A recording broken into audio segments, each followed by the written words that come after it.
Hey Sarah, Hello. thank you so much for coming on the Reframing Chronic Illness podcast. Thank It's you for really great asking to me. have you. Oh, it's great to have you. So for anyone listening, I have known Sarah now since 2009, I'd say, Yeah. about that. We first met when I was doing a bit of an internship, and our kind of friendship, I suppose, has evolved over time, really. It's as obviously friendships do, but you know, we knew each other in one capacity then, and I think actually our journeys have been quite parallel in some ways. Yeah, I think so. Yeah. Yeah, so We were it's both really stressed out by that project anyway. absolutely. Maybe that was the start of the rest of the journey. So yeah, totally. But it's been lovely from my perspective, like watching, interesting as well, watching kind of the different things you've been exploring. And we've talked before, and you talk quite openly actually on your Instagram about your C-PTSD diagnosis, and kind of how you manage that and how you work through your C-PTSD now. So I'd love for you to talk about what was that initial diagnosis like for you? How did that feel? I guess like it was after really quite a long period of which I now know is brain fog, of just cancelling all of my social arrangements, like at the last minute, and that's not like me, of just becoming like really introverted and just staying home, being like really sensitive to noise. Like now it kind of feels like things were going on inside, like things were processing, and then all of a sudden there was just so much rage, like it was projectile vomiting rage everywhere. And I would be getting angry at everything. I'd be getting, if my children, I've got two little girls, if they were giggling in another room, then that noise would make me really angry. And that's, you're just like, that's not right, is it? So I had to go back to therapy. I'd been to therapy before. I went back to the same counselling lady who was really, really good. And I just threw up all of this stuff that was going on, like my rage, I also was getting a lot of flashbacks from when I was younger. And it was, I wasn't present. That I just was. Right. I was just kind of stuck in younger versions of myself, and those younger versions of myself were very angry. So I went back to counselling, and I literally just dumped all of this on this poor lady. Like, like the image I've got of her is just her like probably dripping with this kind of, it's the right word, diatribe of me just going, take all of this and do something with it. And she was like, and what's going on in real life? And I was like, what do you mean real life? This is real life. Like I can't make breakfast. I can't be present in real life because all of this other stuff is going on and feels really urgent. And she basically said, I think you've got PTSD.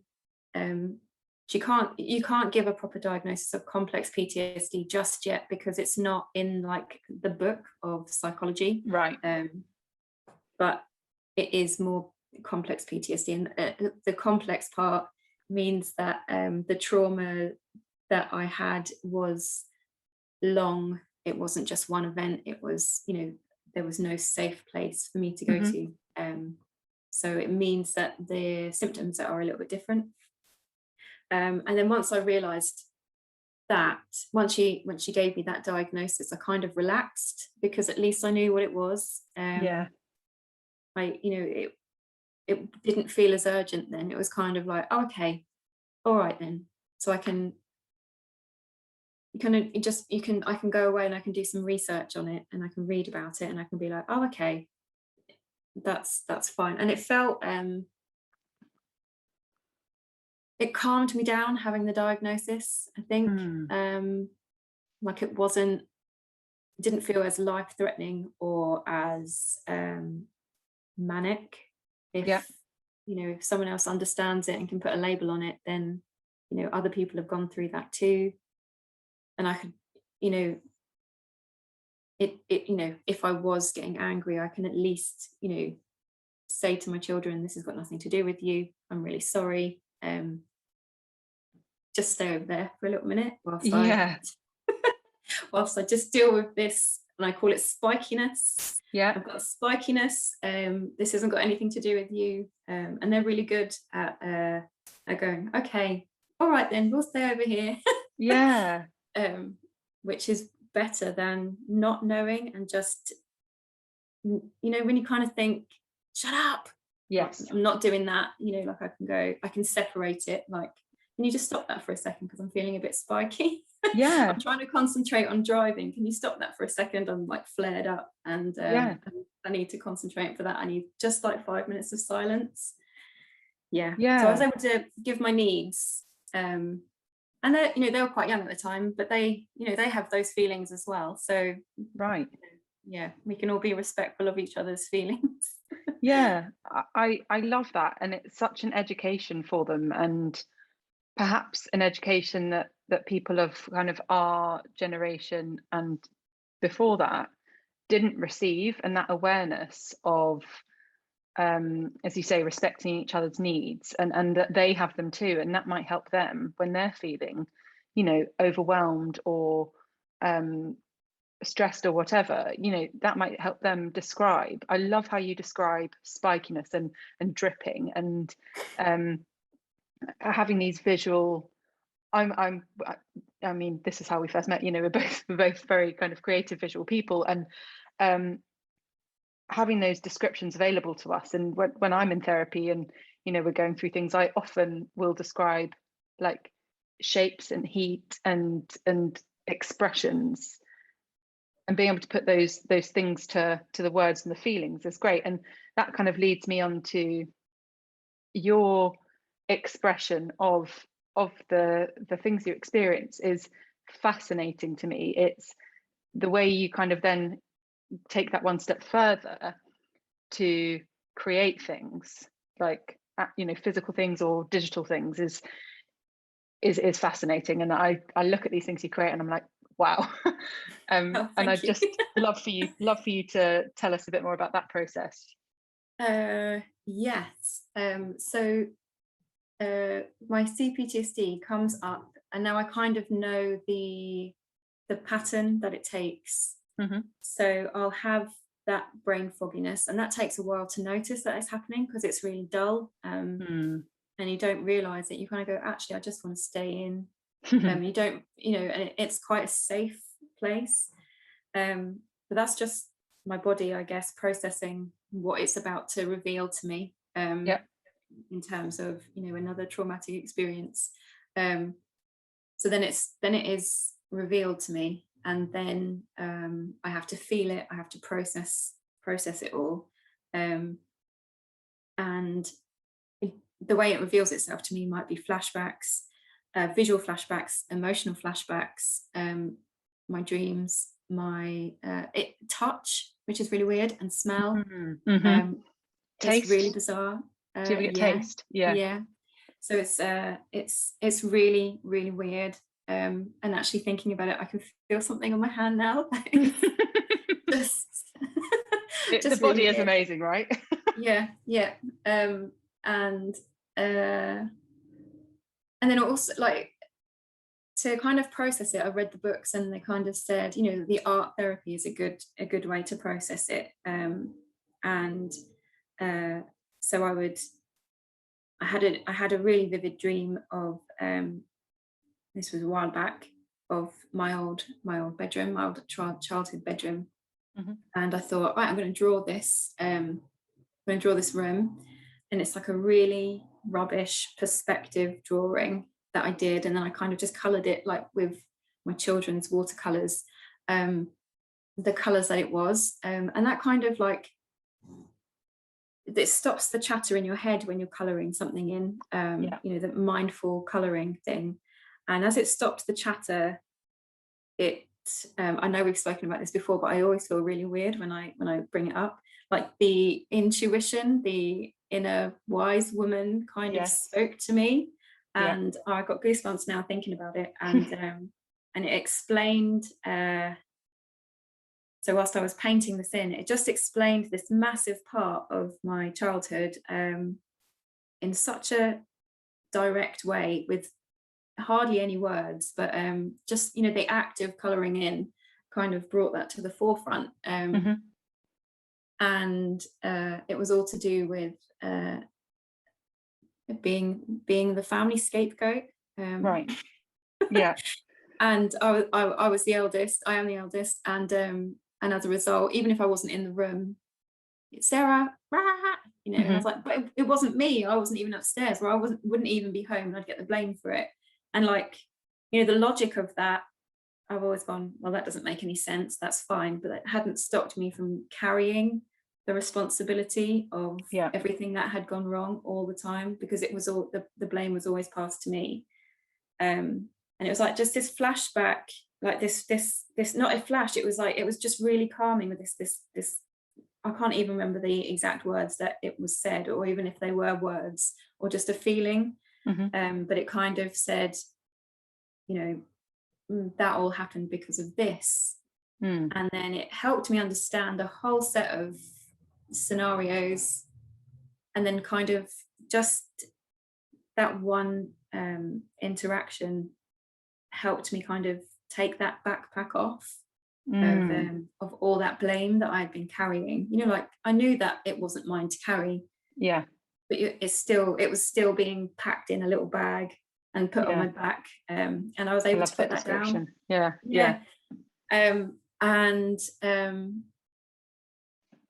I was able to put that down, and I think I actually started walking a bit differently after that, like a little bit straighter, because I wasn't carrying, like it was, I guess it was physically, you know, in my muscle. And that bit had been processed, so that can go now.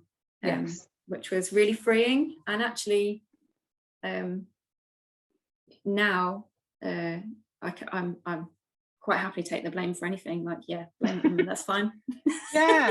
But it's amazing, that shift in feeling like you carry that blame and you carry that responsibility, and then being able to shift into a place where you can give that back and say, yeah, you can do that, but that's kind of your choice. It's not mine. It's not mine to carry. And this processing that you talk of, you know, there are kind of many a handful of trauma processing methods, and I think this one is something that really works for you, whereas others perhaps might not have, in, you know, if you've tried them or whatever, but and it's something that you kind of continue to do now. Is that right? I think now how I view my CPTSD is with curiosity. Like I'm like, come on, show me what else, because it feels like it's a superpower now. And I don't say that lightly, because obviously if you're in the throes of it, it can be really debilitating, and it physically hurts. It physically hurts, like your muscles hurt. It feels like you're turning to stone, or you'll be so, you know, in it that I can't make a single decision. I'll have to just take myself to bed. But now I understand all of those processes. I understand that everything's going to be okay. I invite it in. So there wasn't, going back to the art, I've also had lots of night terrors in my life. And the local Watford Museum had a art competition, and the theme was dreams. And I was like, okay, this will be a good opportunity to there's also, you know, like when you're doing art, you always feel like it needs to look good, and it needs to look in a certain way, and then that can stop you from actually doing it, because you're like, oh, I'm just really rubbish at it. But I thought, actually, I'm going to use this to do something for me. I don't care what the end result is. I'm just going to use this to process this night terror that I had. And the night terror was me being in my old house in the bedroom that I had to myself, which was actually the dining room. I took it, I claimed it as mine. So I'm in that room, and a crow comes flying right to the patio doors and gets its beak stuck in the wood. And then it's flapping its wings, and every time it flaps its wings, it gets bigger and bigger and bigger until it's dark, and the whole house is shaking, and basically the house is going to fall down. And so this was, I think I've had versions of this dream quite a lot, or night terrors where my house is falling down. And I thought that's quite powerful in a visual way.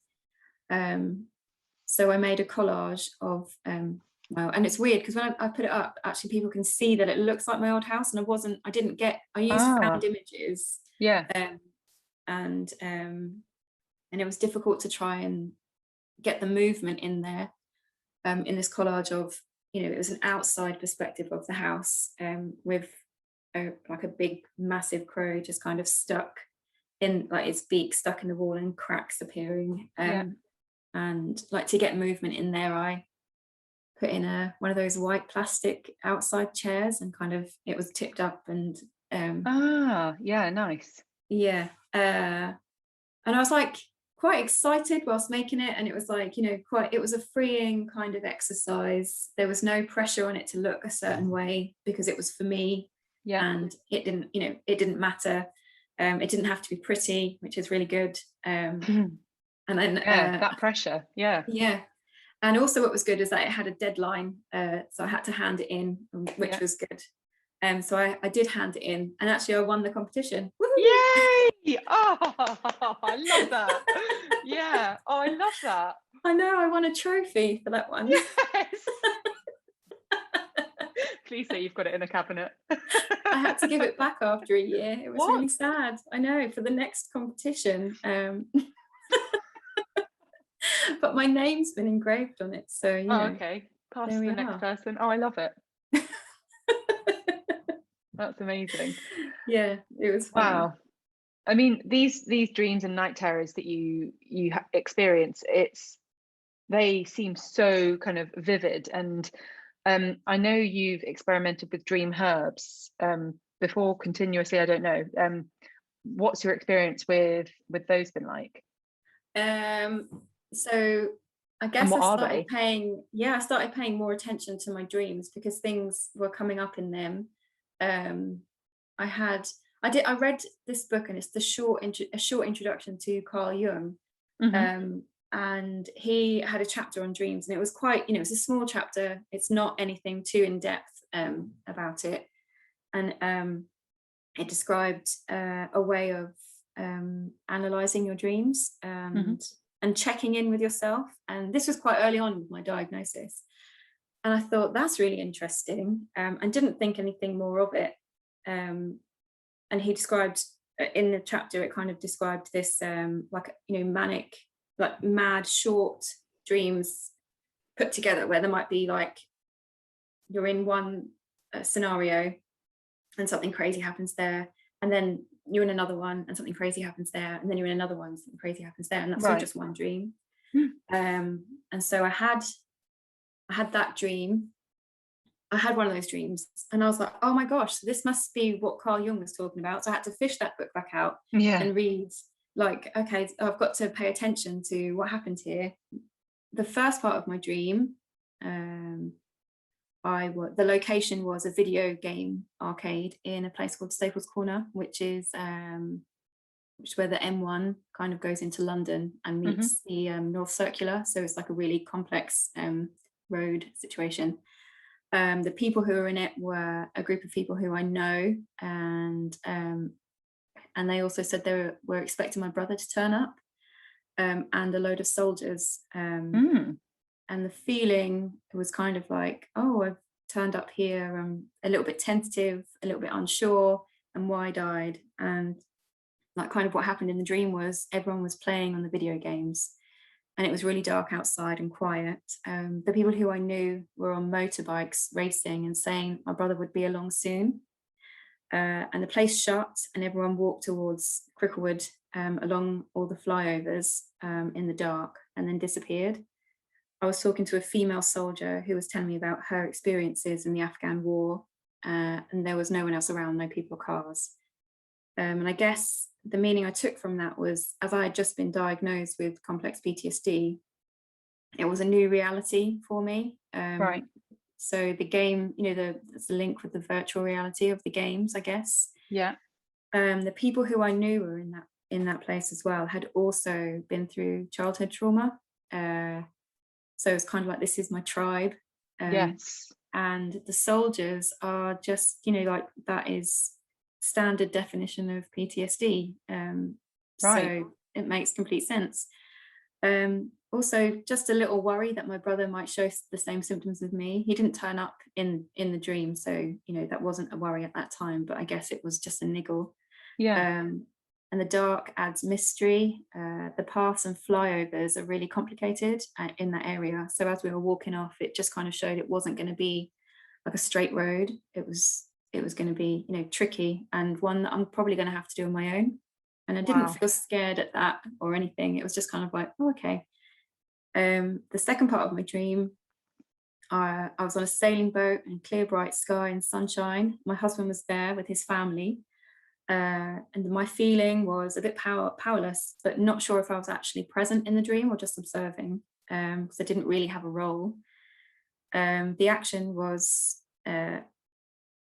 Jamie's family having a nice time on this boat and living the high life on a sailing boat, and Jamie was like wrestling with the sails and the steering and stuff, and that kind of, at the time, was just really symbolic of his work life. Mm-hmm. He works for the family business, and he does all the work. So that was just kind of self-explanatory, really. The third part of my dream was our old design studio. Yeah. But it looked like the Big Breakfast House. Like, imagine the pink wallpaper with fried eggs on it. Yes. And oversized lime green furniture, and like gold stuff, like shiny gold loud stuff. Bright. Yeah, which is nowhere near the aesthetic of the design of where we worked. Absolutely nothing near it. So they're all like going, oh, this is great, the TV cameras are going to be here soon, this is all looking really good. And I'm like, are you joking? This doesn't look good. Like, I understand it in an ironic way, but like, this isn't good design. But I couldn't say it. I couldn't physically say it. And then like, I kind of had to go outside for some breath, because I just felt so agitated. And I, like, across the road, I saw a younger version of myself walk down the road, and I was like, oh my gosh, like, I'm just going to go over there and see what's going on. So I followed myself down the road, and then, like, at this point, I was thinking of asking for my old job back. And quite clearly from that dream, it wasn't a good idea, because my feelings were kind of like, no, you need to go this way, you need to follow yourself. And because I'd only just been diagnosed, it would have been really silly to undertake a stressful design job again. With all this stuff going on. So that just made me really, really interested in my dreams then, because I was like, I've learned so much from this one dream. And then I did start with the dream herbs. There's a woman who I follow on Instagram.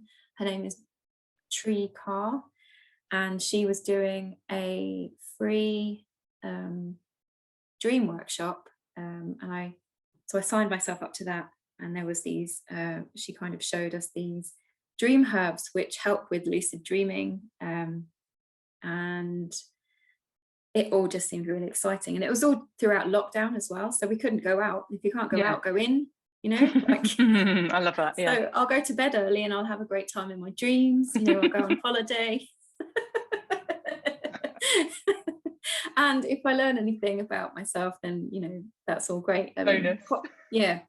So so I did this dream this dream workshop, and immediately afterwards with my friend we bought some blue lotus flower from Etsy, so it's legal, it's not illegal substances.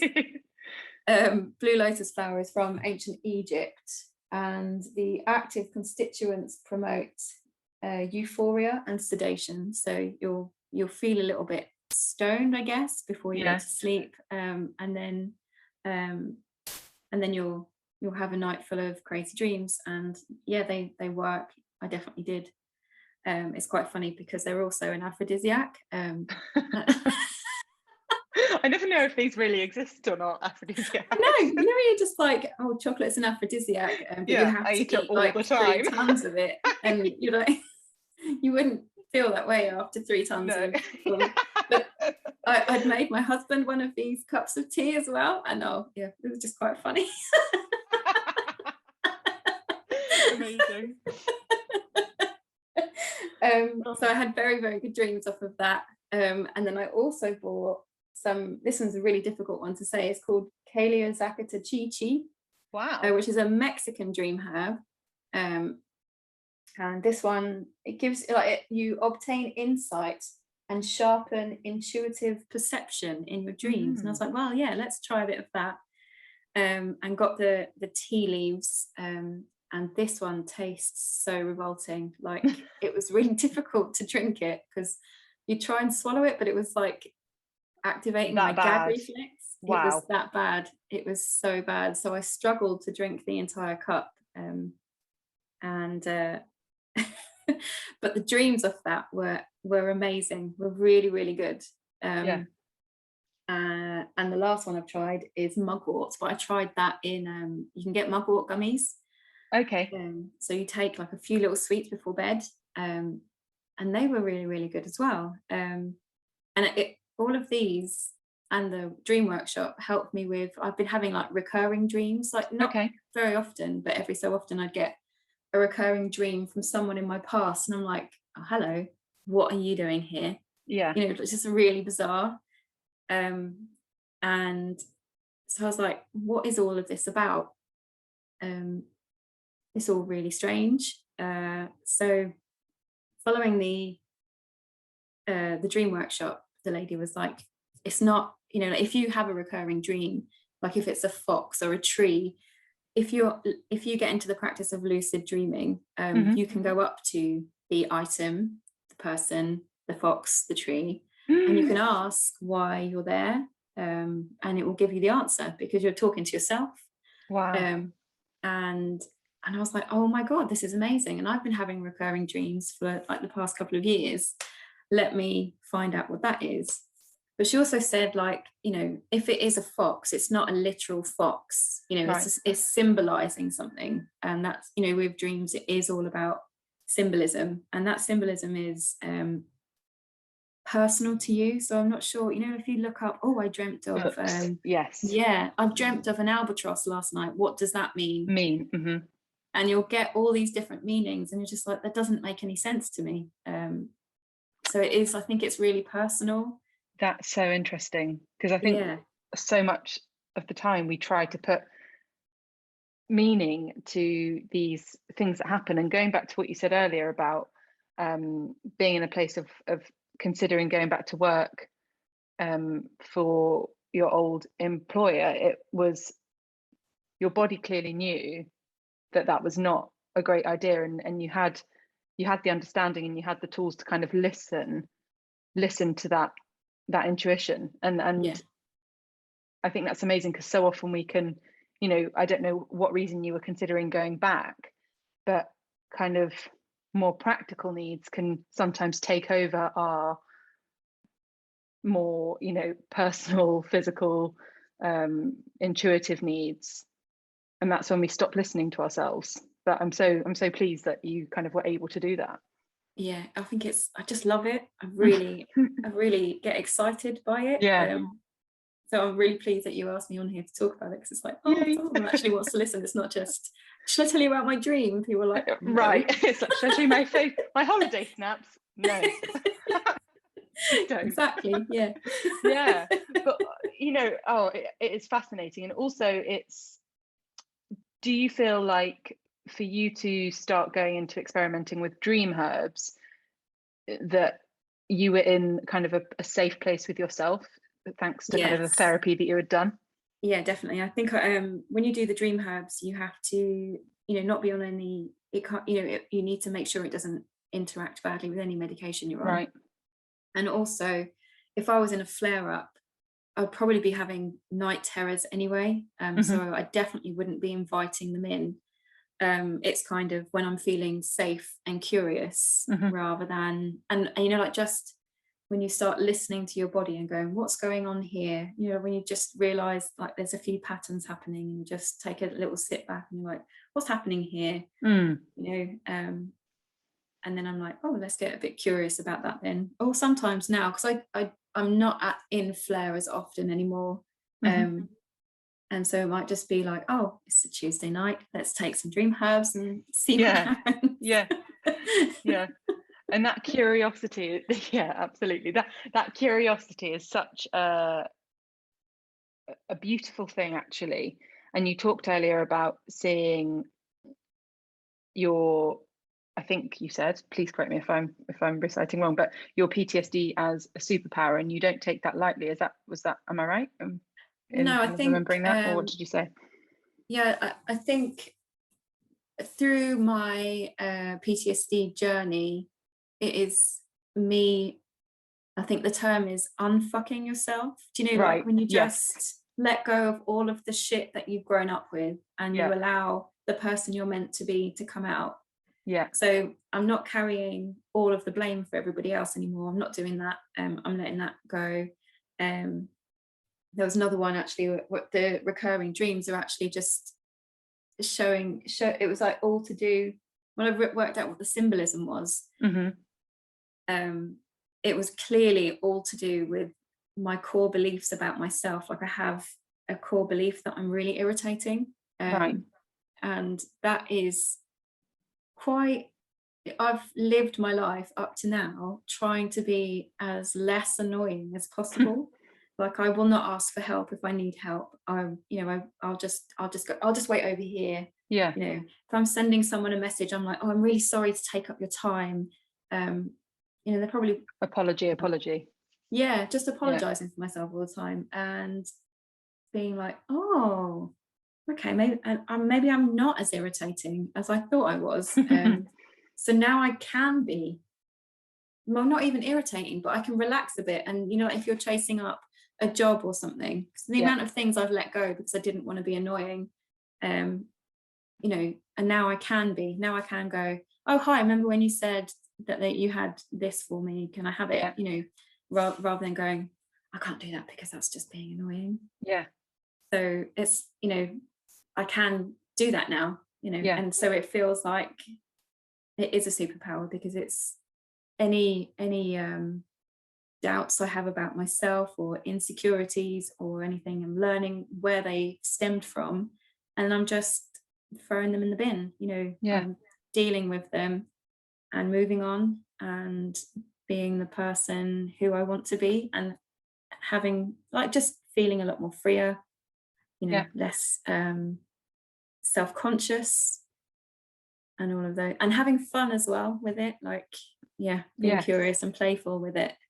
We can take this stuff so seriously, and again, not saying that lightly, because a lot of it is so serious and it's so hurtful, and there's a lot of emotion tied to this, you know, these experiences that we've had. But I actually yesterday ran one of my new workshops called Your Chronic Illness is Your Superpower, and again, you know, taking into consideration the whole picture of actually what living with a chronic illness is like. But it's as if these, you know, forgetting about the triggers and the causes as to why we feel as we do now, looking, I think, a lot at why we do feel it, you know, how we feel now, and how that helps our body to almost like, you know, when you get a splinter and your body just eventually pushes it out, it's kind of like that process of like your body just wanting to push these, you know, the thought of you being irritating, you know, I don't want that anymore. And when that is allowed to come out, when that splinter is allowed to come out, the kind of rush of who you actually are, you know, not, you know, you chasing for things, it's not irritating, but you're just allowing your true self to kind of come to the front and be you, like, and that's wicked. Yeah. I mean, there are, you know, Sunday, I got triggered by something that had nothing really to do with it, but it was, you know, my body started seizing up, and my hand starts clicking, and my legs, you know, I get restless leg syndrome. Yes. And I was like, oh, what's going on here? What's going on? And working it out, talking it out. I'm sure my husband is absolutely sick to death of, you know, any crisis that I'm currently going through. And then like once I had dealt with it in my head, you know, the physical symptoms are still there. So then I know that I have to get the movement to get the adrenaline and cortisol out of my body. So I need to get on the exercise bike, or I need to do yoga, or just movement to get that out. And so I need to pay attention to those things as well. And quite a lot of my trauma is actually, PTSD is actually sitting with younger versions of myself and explaining to her why what happened to her wasn't her fault. And then having to deal with the physical side, and, you know, maybe managing some of the anxieties with medication, and things like that. So there is the curiosity and the playful side, but, you know, there is the serious sides of it as well. Like my legs are still a little bit sore from Sunday. Like I need to get back on the bike, because that will take a while to come out. But it's amazing, you know, you have these tools, like, and yes, it's you know, for me, you know, physical symptoms come up, you know, big time if I'm in flare, or if I've been triggered, or actually if, you know, I'm just not living my life as kind of in the most, you know, beneficial way for myself, let's say. And it puts a new meaning to these things that actually, you know, growing up, you probably would have said, oh, exercise, bike, exercise, you know, I'm doing that to get fit, I'm doing that to this, but actually, no, it's a therapeutic kind of avenue. And we were just talking before we came on, and I've started cold water swimming. And for me, actually, that cold just is quiet for me. And it's that moment of like looking inwards and going inwards and just quietening everything out, and discovering these tools and knowing yourself and knowing what you need and having that to hand is great. Yeah, it is good. And that's through, well, years of managing it as well, and knowing what works and what doesn't work as well. Learning and allowing it to be a journey, and not wanting to, you know, fix this problem away in you know, a set amount of time.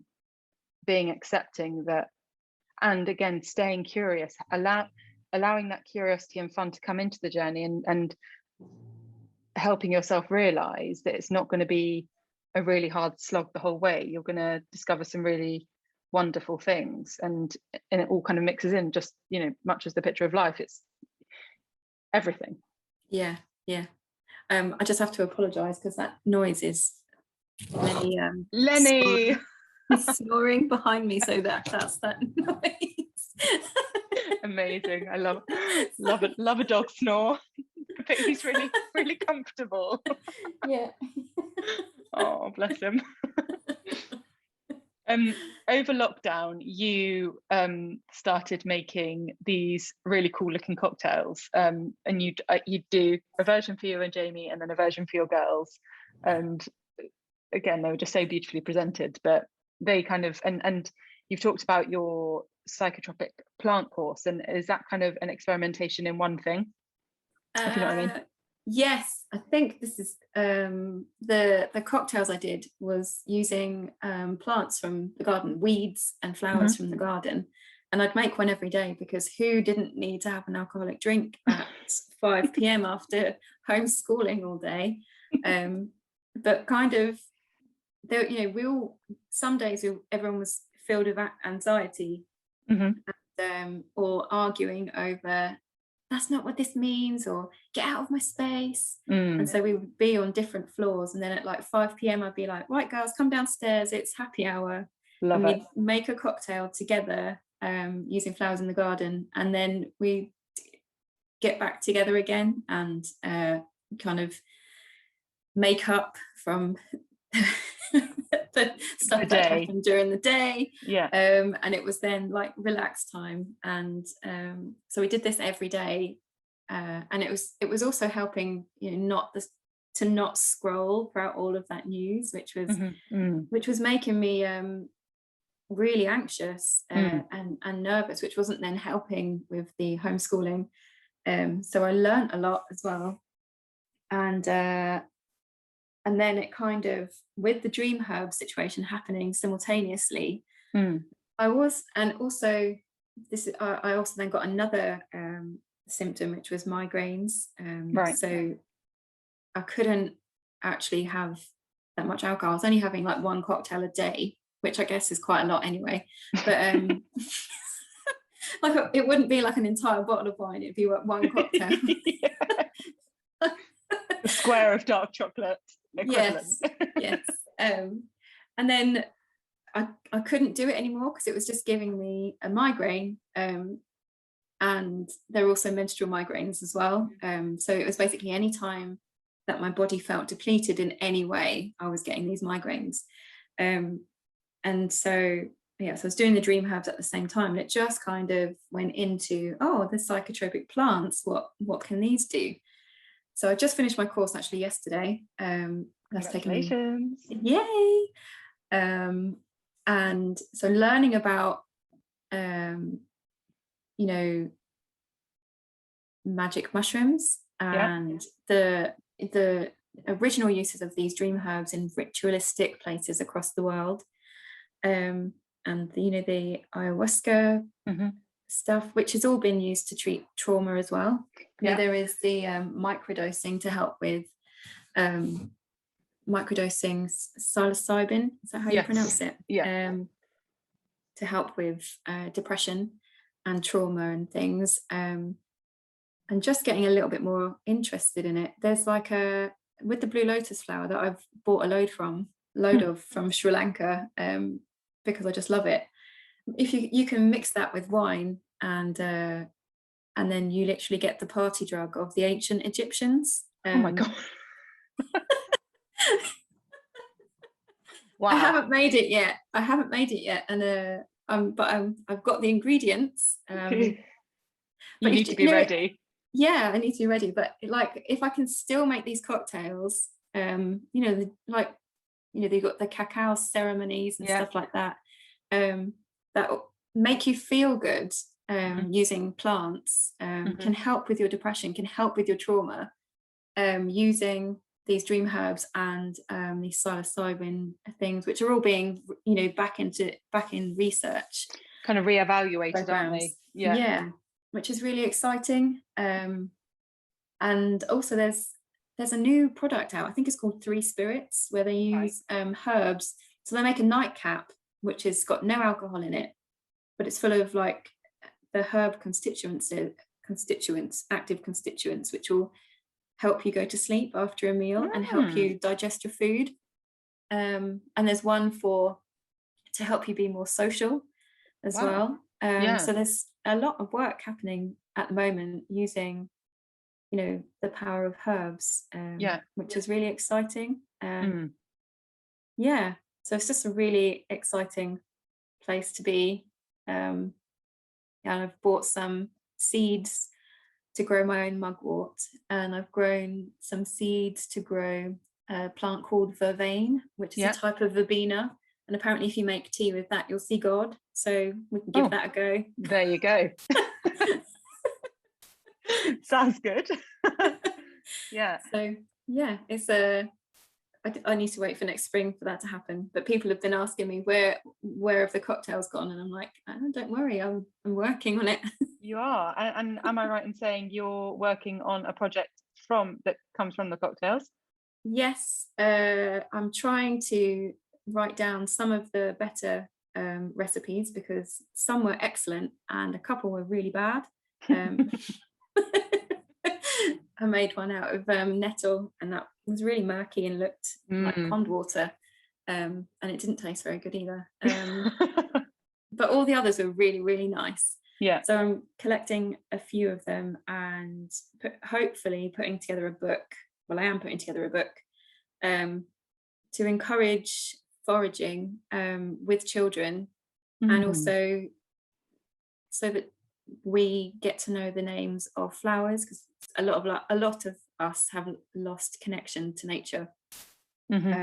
So if we can make potions from dandelions in the garden and be able to drink them, then that's really good. Using, sun jar methods, like we just put some water and lemon and some dandelion heads and leave it in the sun for 4 hours, and then the honeyness of the dandelions infuse, and we've made our own like honey dandelion lemonade. Yes. And this is just so much fun. And then you can totally add some vodka to that to make it more fun for the parents. Oh, Sarah, I think that is a fantastic note to end this interview on. In kind of conclusion, I think it is so wonderful how you use all these different expressive, creative, curious, experimental things to help you and to serve you and to support you, and just congratulate you on that. I'm not that you need my congratulations, but I just it's inspirational. It really is. Oh, thank you very much. So if you would like me to ask you, where can people find you? I don't know if you want people to find you, but... Oh yeah, they can. I'm at the Bungalow on Instagram. That's probably the best place to find me. Double O at the end. Yes it is. Yep, wonderful. That's right. Oh, well, thank you so much, Sarah. It's been a pleasure. It really has. Thank you. All right, bye. All right, bye.